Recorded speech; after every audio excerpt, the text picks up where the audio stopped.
Expliquez-nous l'intérêt pour vous de changer d'air. Bon, d'une part, après cette coupure, c'était bien de se retrouver, notamment parce qu'on intégrait de nouvelles personnes, à la fois dans le staff et dans l'équipe, et puis aussi quelques jeunes de la formation qui sont venus avec nous, donc de sortir du cadre et d'avoir on va dire, des températures, même s'il n'y a pas un grand soleil maintenant, mais des températures qui sont quand même assez douces. Et il fait 17-18 degrés, donc c'est plutôt agréable. Et puis des conditions qui sont sympas. Normalement, là, il n'y a qu'une vraie prépa physique dans la saison. Là, avec cette Coupe du Monde, est-ce qu'on peut dire qu'il y en a deux avec cette coupure ou c'est différent? Non, c'est pas tout à fait. Même s'il y a une coupure de 15 jours, l'été c'est quand même une coupure qui est plus longue, qui est souvent de 4 semaines. Donc il y a, on remet notamment sur les 15 premiers jours des choses, on revient sur des choses sur lesquelles on n'était pas forcément revenu sur le plan athlétique. Donc il y a un petit peu plus de choses sur le plan athlétique, notamment sur le fait de dissocier certains exercices, ce qu'on fait beaucoup moins. Et puis on fait un peu plus de volume aussi en salle par rapport au reste de l'année. Mais voilà, c'est sur les 15 premiers jours. Encore cette semaine, on l'a fait beaucoup la semaine dernière. Et puis après, on va se rapprocher à partir de la semaine prochaine, on va dire, des schémas classiques d'une semaine de compétition. Oui, parce que là, on est quand même sur du moyen long terme sur les séances de travail. Oui, oui. Pour les... Bon, après, en plus, en 15 jours, les joueurs n'ont pas perdu quand même les bénéfices de 5 premiers mois de travail. Même si au bout de 10-12 jours, on peut commencer à perdre un peu, mais ils n'ont pas perdu. Et en plus, ils sont un peu entretenus, donc ce qui fait que voilà, ils ont pu se régénérer, se ressourcer, mais pas perdre des bénéfices des 5 premiers mois. Il faut juste relancer les corps intelligemment et puis aussi remettre le groupe, recentrer le groupe sur ce qu'il doit faire et sur la perf. Je disais une coupure atypique avec la Coupe du Monde. Est-ce que vous avez pu prendre un peu de recul sur votre saison qui est en cours? Vous avez rarement cette occasion-là de se poser un peu et de se dire on en est où? On est deuxième, mais est-ce que vous avez profité mentalement de ce moment-là, vous, en tant que coach? Oui, oui, j'ai pu profiter, couper un peu, évidemment avec la direction, on a aussi été dans le travail malgré tout pendant les 15 jours. Alors eux encore un peu plus que moi, parce que moi je suis quand même parti.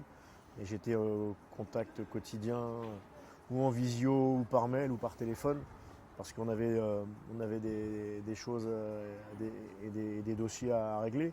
Mais voilà, néanmoins, j'ai pas pu couper comme je le fais habituellement quand c'est la fin de saison, parce qu'on est quand même toujours un peu dans la projection.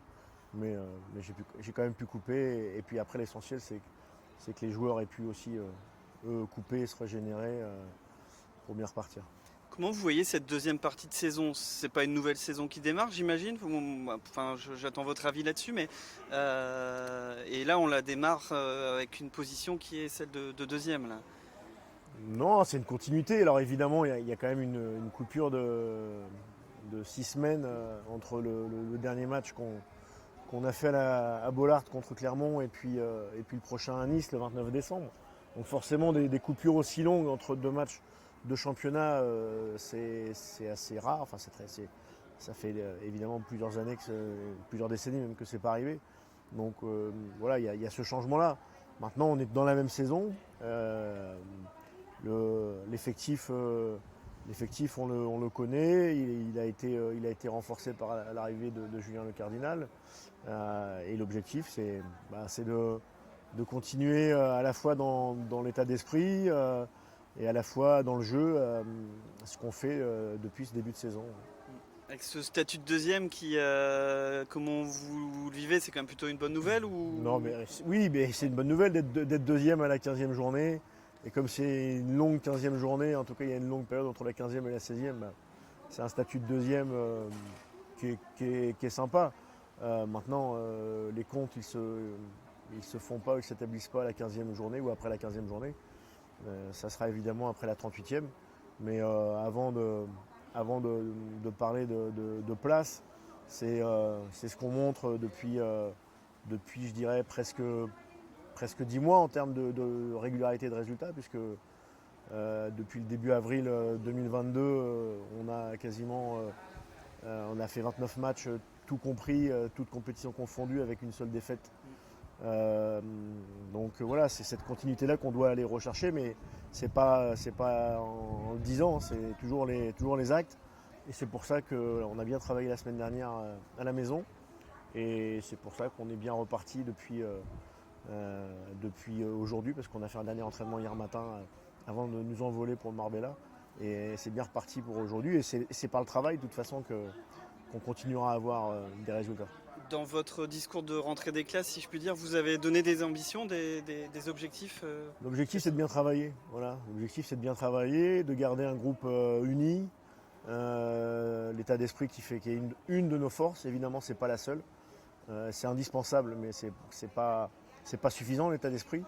Il faut qu'il y ait des qualités, il faut qu'il y ait des principes, il faut qu'il y ait de la concurrence. Ce que je leur ai demandé, c'est de continuer à s'entraîner et à jouer avec beaucoup de plaisir. Voilà. Est-ce que vous pensez que ça peut casser l'élan, cette coupure? J'en ai aucune idée. En tout cas, le groupe que j'ai retrouvé la semaine dernière, même si on va récupérer la semaine prochaine de façon étalée les 3 derniers internationaux, mais le groupe que j'ai retrouvé la semaine dernière et la qualité des séances que j'ai retrouvées la semaine dernière, qu'on a retrouvé avec le staff d'ailleurs, parce qu'on a tous fait le même constat, il y a tout de suite beaucoup de qualité, beaucoup d'intensité, même jusqu'à la 10e ou 11e séance le vendredi après-midi. Donc en tout cas les premiers signaux de reprise sont positifs.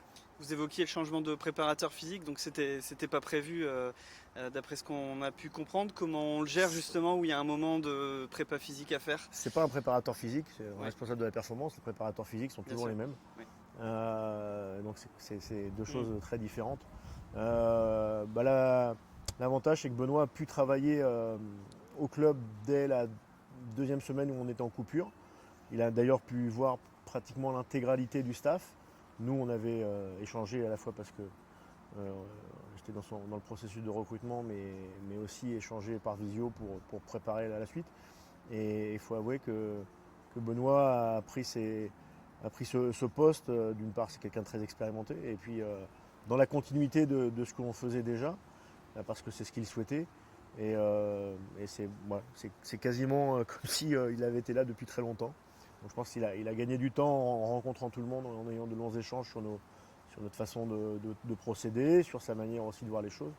Et le travail il est vraiment dans la lignée, et on n'a pas modifié grand-chose. Une dernière question sur cette Coupe du Monde qui est en cours, peut-être votre regard de technicien sur ce France-Angleterre qui arrive, vous voyez un peu les choses.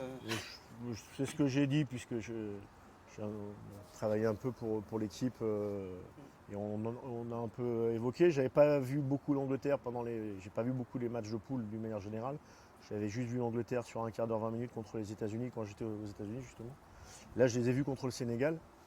Bon, le Sénégal a fait un très bon début de match, mais après, quand l'Angleterre a trouvé ses marques, ils ont eu la chance de ne pas être menés, ça aurait pu être le cas, comme d'ailleurs la France contre la Pologne aussi d'ailleurs.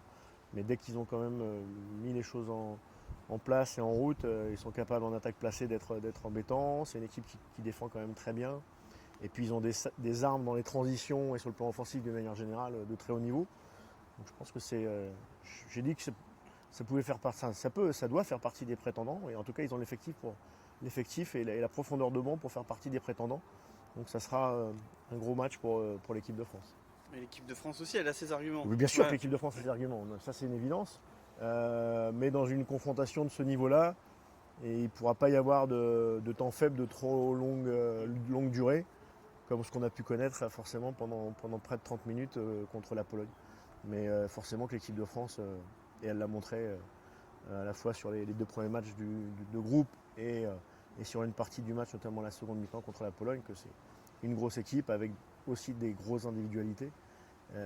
Mais je pense que ça va être un match intéressant à voir. Merci beaucoup. Merci.